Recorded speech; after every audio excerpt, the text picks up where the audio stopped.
వాళ్ళు మొత్తం కుమ్మక్క అయిపోయారు కదా కాంగ్రెస్. మరి లెక్కన ఇప్పుడు సరే నెక్స్ట్ ఎలక్షన్ లో కూడా ఎంఐఎం, బీజేపీ, కాంగ్రెస్, చంద్రబాబు, పవన్ కళ్యాణ్ అందరూ కలిస్తే మరి బీఆర్ఎస్ గెలవదు కదా. మరి నెక్స్ట్ ఇప్పుడు ఖైరతాబాద్ ఇప్పుడు మేము ఏమంటామంటే ఖైరతాబాద్ ఇప్పుడు వచ్చింది కదా.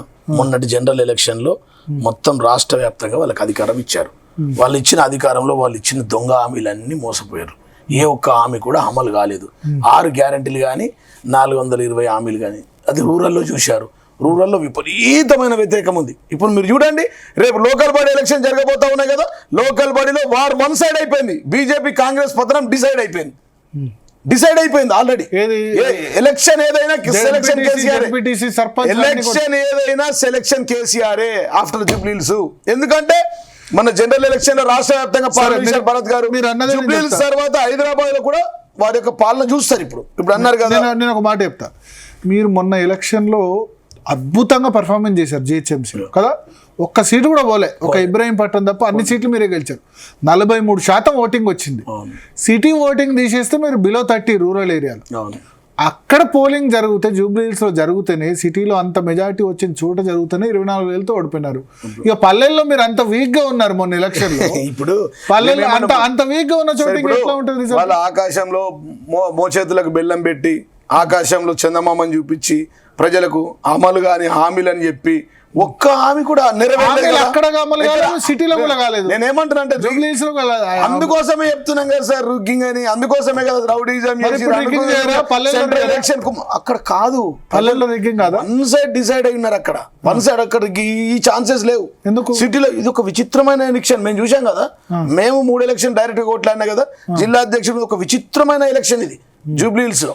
డైరెక్ట్ గా ప్లాన్ ప్రకారము బూత్ కు 50-100 ఓట్లని గతంలో పర్సెంటేజ్ తక్కువ. ఇక్కడ భరత్ గారు ఎంత 40% కదా. 47 అయింది. గతంలో 43, అంతకుముందు 40. మళ్ళీ దీంట్లో కూడా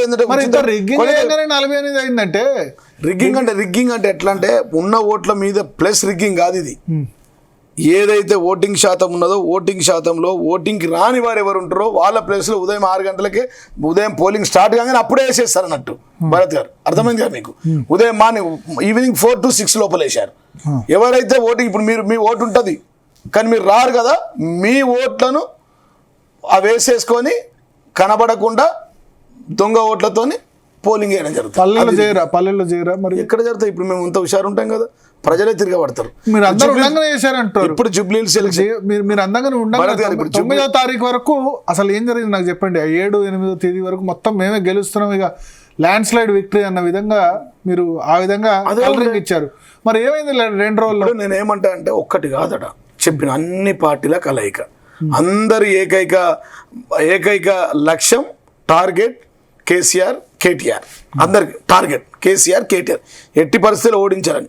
ఎన్ని వికృత శ్రేష్ఠులు కదా. MIM, BJP, Congress, Chandrababu garu, Prajarajyam, Pawan Kalyan, so called plus rigging.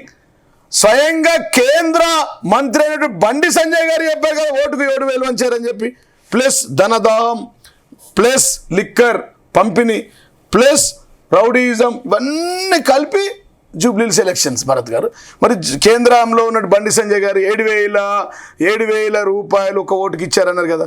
గతంలో 1971లో ఇందిరాగాంధీ డిస్క్వాలిఫై ఎట్లయింది? అధికారాన్ని ఉపయోగించి 1971లో ఇందిరాగాంధీ డిస్క్వాలిఫై కావడానికి అధికారాన్ని ఉపయోగించుకోని చెప్పి వచ్చింది.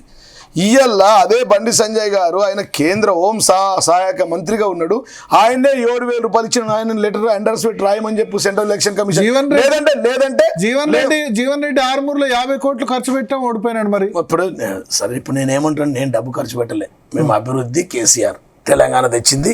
ఉద్యమ సమయం ఎంత అభివృద్ధి చేశారు? 3,000 నుంచి 5,000 కోట్ల వరకు వేసి ఓన్లీ 3,000 కోట్ల అభివృద్ధి చేస్తే 3వ స్థానం ఎందుకు వచ్చింది? సరే, ఇప్పుడు 3వ స్థానం ఒక 500 ఓట్లే. 3వ స్థానానికి 2వ స్థానానికి 3వ స్థానానికి ఫస్ట్ ఫరక్ చెప్తున్నా. మాకు 3వ స్థానం 2వ స్థానం 40,000, 3వ స్థానంకు 39,872 ఓట్లు. ఇదే తేడా. 500, 1000 అంతే. 20,000, 10,000 తేడా లేదు. 3వ స్థానం అంటారు సార్. ప్రజాస్వామ్యంలో ఒక్క ఓటుతో ఓడిపోయిన తర్వాత స్థానాలు వేరే రాష్ట్రాల్లో పట్టించుకోవాలి. 25,000 ఏం పెద్దది. 10,000 మంది ఇటేస్తే ఇటే ఏముంటది ప్రజాస్వామ్యంలో గెలుపోవటంలు సహజమే కదా. మొత్తం కానీ ఎందుకు మరి బాధపడలేదా 3,000 కోట్లతో డెవలప్ చేసి ఇట్లా 3వ స్థానంలో వచ్చారని అట్లా బాధపడలేదు? మేమేమనుకున్నామంటే ఆలోచించినాం అసలు ప్రజలు ఇటువైపు ఎందుకు పోయారని. ఇక్కడ కామారెడ్డి, నిజామాబాద్ రూరల్, ఆర్మూర్, ముదోల్, నిర్మల్, ఆదిలాబాద్ ఆ లైన్ నాగ్పూర్ అవి అంతా అటు ఒక గాలి వీసినట్టు వీచింది. అది ఎందుకు వచ్చిరో తెలియదు. రాకేష్ రెడ్డి అనేటోడు ఎవడో తెలియదు, అసలు పరిచయం లేదు. 3 నెలల ముందు దాకా ఆయన పేరు ఎవరికి తెలియదు.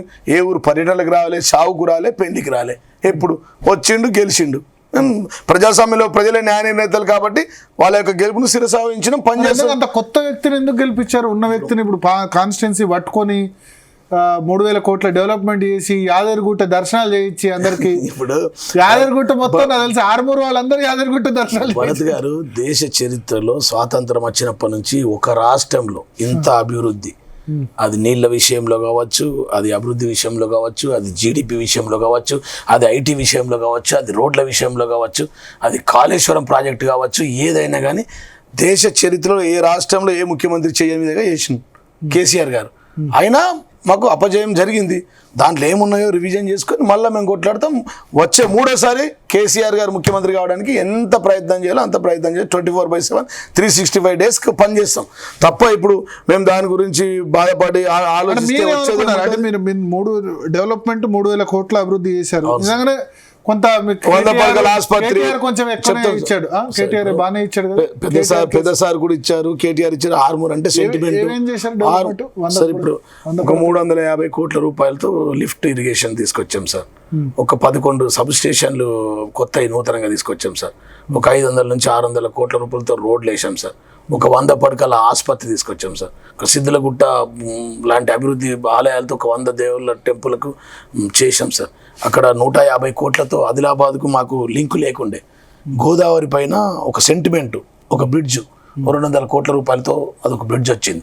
నిజామాబాద్ టు ఆర్మూర్ ఒక రోడ్డు 150 కోట్ల రూపాయలతో వేసాం. ఇట్లా 11 బైపాస్ రోడ్లు వేయించారు సార్ కేసీఆర్ దయ వల్ల. అంటే గత చరిత్రలో స్వాతంత్రం వచ్చినప్పటి నుంచి అక్కడ చాలా మంది పెద్ద పెద్ద లీడర్లు ఉండే. అరుగుల రాజారాం ఫైనాన్స్ మినిస్టర్ ఉండే, స్పీకర్ సురేష్ రెడ్డి గారు ఉండే, సంతోష్ రెడ్డి గారు ఉండే, మైపాల్ రెడ్డి గారు ఉండే. ఆ ప్రాంతంలో గత చరిత్రలో మొత్తం స్వాతంత్రం అప్పటి నుంచి ఇప్పటిదాకా వాళ్ళందరూ కలిసి ఎంత నిధులు తీసుకొచ్చారో అంతకు 10 అంతలు నేను నిధులు తీసుకొచ్చాను. అది ప్రత్యేకత. అసలు చెయ్యని పని అంటూ లేదు. మరి చేసినాం అంటే బాధ అనిపించలేదా? ఏంది పబ్లిక్ ఓడించారు కాబట్టి మరి ఎందుకు ఓడించారని చెప్పి లొసుగులు తెలుసుకొని మళ్ళీ ప్రతిపక్షంలో పనిచేసి ఇప్పుడు ప్రతి ఒక్కరు అంటున్నారు. ఏమంటున్నారు ఇప్పుడు? కేసీఆరే బాగుండే, జీవన్ రెడ్డే బాగుండే, అయ్యో జీవనే పోపు ఉండే, అయ్యో జీవనే బాగుండే, సారే బాగుండే, కేసీఆరే బాగుండే, జీవనే బాగుండే అని అంటున్నారు. ఇప్పుడు ఎప్పుడు ఎలక్షన్ పెట్టినా 1,00,000 మెజార్టీతో గెలుస్తాం. ఆర్మూర్లో 1,00,000 మెజార్టీ. పరేషాన్. ఇప్పుడు మాకు ఇంతకుముందు గాడిదని గుర్రాన్ని ఒక దగ్గర కట్టేశారు. ఇప్పుడు గాడిది గుర్రం, గాడిది ప్లేస్లో గాడిది ఉన్నది, గుర్రం ప్లేస్లో గుర్రం. ₹1 నిధులు తీసుకురాలేదండి. ₹1 మీరు 1,00,000 ఓట్లు అంటున్నారా, 1,00,000 మెజార్టీ అంటున్నారా? 1,00,000 మెజార్టీతో గెలుస్తాం అంటున్నా. రాష్ట్రంలో హైయెస్ట్ మెజార్టీ దాన్ని క్రాస్ చేస్తాం. ఆర్మూర్ రేపు సిద్దిపేటలో ఒకసారి అదే కదా. ఇప్పుడు మేము ఏమంటున్నాం అంటే మేము వివేక్ గౌడ్కు ఇంకో దానికి కాంపిటీషన్ కాదు భరత్ గారు.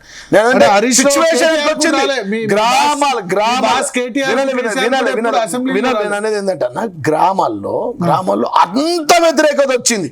ఏ గ్రామానికి వెళ్ళినా సారే కావాలి, కారే కావాలి, కేసీఆర్ కావాలి, రావాలి కేసీఆర్, కావాలి కేసీఆర్, గెలవాలి KCR, CM Revanth go back, KCR come back, CM Goan, CM Revanth Reddy go back, KCR come back అంటున్నారు. ఈ అంతా చూస్తూ ఉంటే మా కళ్ళల్లో కనబడుతుంది. ఏ ఊరికోయినా కానీ వారి స్పందన, వారు పిలుచుకోవడం, ఇలా వారు చెప్పిన హామీలన్నీ ఒక్కటి కూడా అమలు కాలేదు. ఆర్మూర్ నియోజకవర్గంలో సిద్ధులగుట్ట సాక్షిగా రైతు బంధు ఇస్తున్నాడు. 30% మంది కంటే రైతు బంధు ఎవరికి వాళ్ళు లేదు. 24 గంటల కరెంటు రావడం లేదు. ముసలోళ్ళకి ఇస్తానని చెప్పినట్టు పెన్షన్ లేదో కానీ అలా ముసలోళ్ళకు ఆ 2,000కే టెన్షన్ అయిపోయింది. ప్రతి నెల వస్తలేదు. కళ్యాణ లక్ష్మి బంద్ అయిపోయింది. కళ్యాణ లక్ష్మి గాయమైంది. తులం బంగారం మాయమైపోయింది.